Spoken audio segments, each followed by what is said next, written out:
They thought, the US military is no longer a big deal. We can overwhelmingly occupy Midway. But in war, you must always consider every possibility. Why did the Japanese military lose despite having overwhelming power? There are 4 fundamental reasons that led to Japan's strategic failure. First, there was a lack of a coherent war strategy from the Imperial General Headquarters. Compared to the enormous scale of the Pacific War, the strategy was too hastily put together. Originally, Japan had aimed for China and Manchuria, but turned its focus to the Pacific due to US sanctions. As a result, the overall plan was sloppy and full of holes. If at least everyone had come together to properly devise a strategy, that would have been something. But the conflict between the Army and Navy within the Japanese military was terrible. In fact, the Army, Navy, and Air Force don't get along in any country. But the important thing is that they need to cooperate when necessary, and instead, they fought even more at critical moments.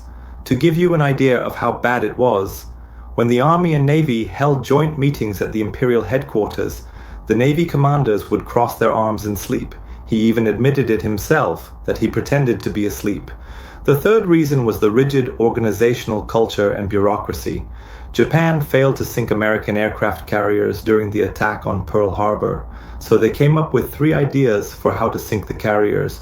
First was to attack Midway, second was to attack the Aleutian Islands, and third was to cut off the supply route from the US to Australia in the South Pacific. Instead of choosing one and concentrating forces, they ended up proposing all 3 because each plan came from a different faction. In the end, Isoroku Yamamoto's plan was adopted, but Yamamoto had to save face for the others. So instead of proceeding with only Plan 1 and scrapping Plans 2 and 3, they decided to do all of them. To put it simply, that's how the ridiculous simultaneous operations at Midway and the Aleutians were launched. And the idea was that if those succeeded, then they would carry out the third plan afterward. Another issue stemming from the Japanese military's bureaucracy and complacency was poor internal communication. Carrier warfare was a new form of battle at the time, using cutting-edge technology. Whether it was the US, the UK, or Japan, everyone was still in the early stages of developing carrier tactics. Ultimately, carrier warfare was a testbed for innovation, boldness, and creativity. The Japanese military knew this as well, which is why they placed their most creative talents in the carrier task force. At the time, within the Japanese carrier fleet, it was common practice to delegate decision-making to subordinates who were specialists. This culture was so strong that commanders were even criticized for not making decisions themselves. However, despite this atmosphere, it was impossible to overcome the fundamental cultural traits of Japanese society. Traditional Japanese traits such as closed-mindedness, face-saving culture, and rigidity still remained. So when a critical moment came, they were unable to reverse a decision by saying, "We can't go through with this." This kind of rigidity in the moment became a decisive factor in the outcome of the Battle of Midway, a battle often said to be decided in just 5 minutes. The fourth reason was a fear of America. In the European and Soviet fronts, we had seen how much influence American industrial production had on the war effort. 1/3 of the global supply of artillery, shells, and trucks came from the US. At the time, America's industrial capacity was truly terrifying. Japan was very much aware of this. Even when it came to aircraft carriers, Japan had 11 in the Pacific, while the US had only 4. But by 1945, Japan had managed to build only 1 additional carrier. Meanwhile, the US had already started building 6 carriers simultaneously at the start of the war, and all of them were deployed in actual combat before the war ended. This overwhelming American production capacity was always a source of pressure for Japan. That's why Admiral Yamamoto believed the only way to deal with America was through surprise attacks, that rather than trying to defeat America outright, the best strategy was to break their spirit and force a negotiated agreement. As a result, Japan began to pursue aggressive, one-sided tactics. It wasn't just that. They gave up on things like reconnaissance aircraft and transport ships, focusing everything on offense. This led to an imbalance. While such an approach might work in short-term, one-off battles, in a prolonged war, balance in military strength is crucial. Japan's forces were already in a state of imbalance, and their defeat at the Battle of Midway was already inevitable. After the devastating defeat at the Battle of Midway, Japan determined it could not afford to fall back. One plan still remained. Plan number 3 cut off the connection between the United States and Australia in the Pacific. The Imperial Japanese Navy occupied the Solomon Islands, which lie near Australia, and began constructing an airfield. Their intention was to control air superiority in the region, thereby severing the supply line between the US and Australia, and turning the island of Guadalcanal into a strategic base in the South Pacific. Japan needed to contain the advance of the powerful American forces into the South Pacific, while the US was determined to prevent Japan from taking control of the southern territories, rich in natural resources. Guadalcanal became the starting point of this strategic clash. When Japanese forces landed on Guadalcanal, the US and Australia were stunned. Australia, with its vast landmass but small population, had virtually no military presence at home. Had Japan succeeded in landing on Australian soil, the country would have had to recall troops deployed to Europe. The US responded immediately. American Marines landed on Guadalcanal and captured the airfield that the Japanese Navy was nearing completion. They renamed it Henderson Field in honor of a pilot who had died at the Battle of Midway. The very next night, the Japanese launched a surprise air raid on 4 US heavy cruisers anchored near the small island of Savo, north of Guadalcanal, sinking them. As a result, the US Navy's destroyers and transport ships withdrew, leaving the US 1st Marine Division isolated on the island. Despite this, they continued constructing the airfield while engaging in combat with Japanese forces.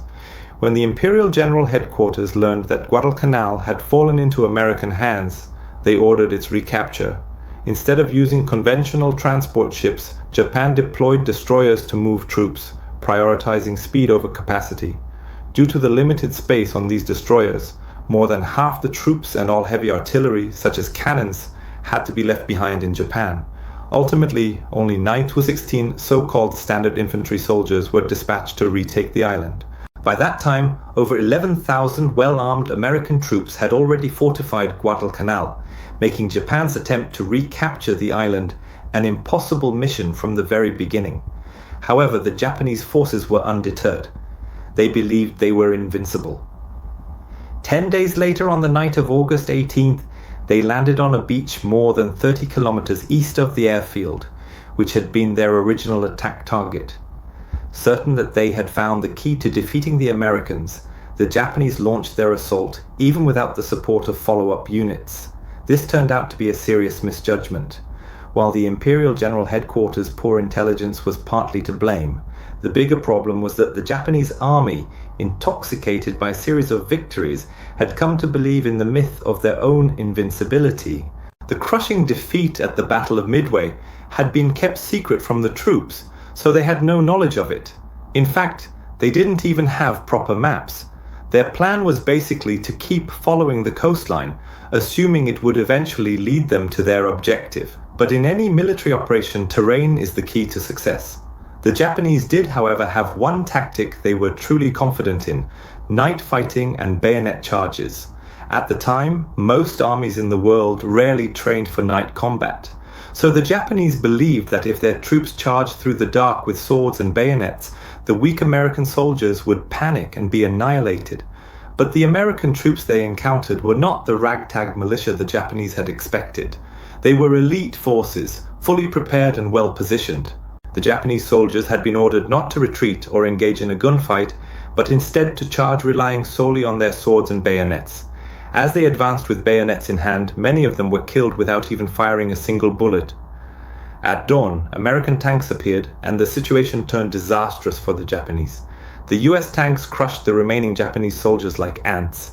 In just one day of battle, 777 out of 916 Japanese soldiers were killed. Only 35 American troops died, making this one of the worst defeats in the history of the Japanese army. However, on the night of September 12th, the Japanese bombed Henderson Field again, marking the beginning of the Second Battle of Guadalcanal. Although the Imperial General Headquarters had significantly reinforced their forces in the Guadalcanal area, they still failed to accurately assess the strength of the US forces and only sent additional ground troops at the brigade level. Believing that their previous defeat had been due to simply advancing along the coastline, the Japanese commanders now tried to spread out their forces. But the new strategy was even more disastrous. They ordered the troops into the jungle, telling them to advance through it to launch their attack. The idea was to catch the Americans off guard.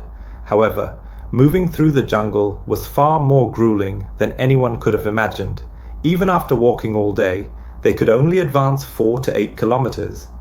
The infantry had to carry mortars and other heavy equipment while making their way through the dense jungle. Eventually, the plan to have dispersed troops arrive at the exact time and carry out a simultaneous diversion operation fell apart. The US military had been tracking the Japanese troop movements through multiple intelligence networks and had built fortifications in the southern jungle area in preparation for a surprise attack.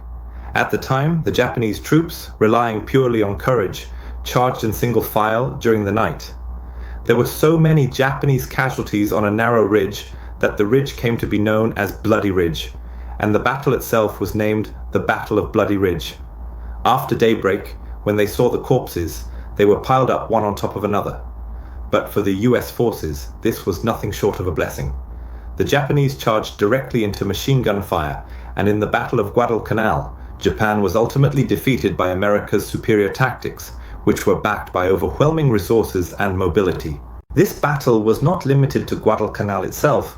It also took place in the air and at sea. The naval battle of Guadalcanal was the first major defeat for the Japanese Navy and led to the loss of naval and air superiority in the South Pacific. On the other hand, the US forces succeeded in both defending their Pacific front line and gaining a decisive turning point for a full-scale counteroffensive.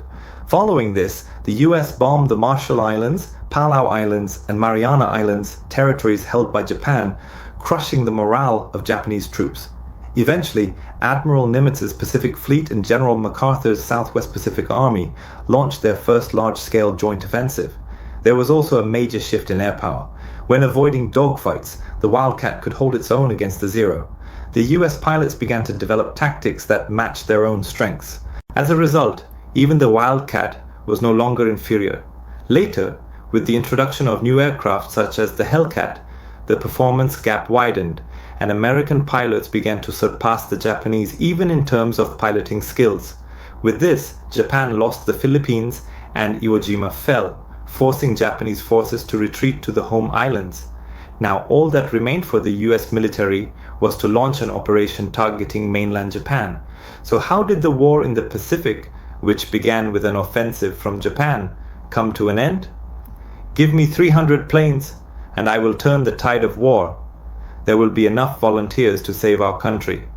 This was said by Captain Motoharu Okamura, commander of the 351st Air Group. What kind of volunteers did he say Japan needed to gain the upper hand? They were the suicide kamikaze units. So why did Japan drive so many lives into the heart of war?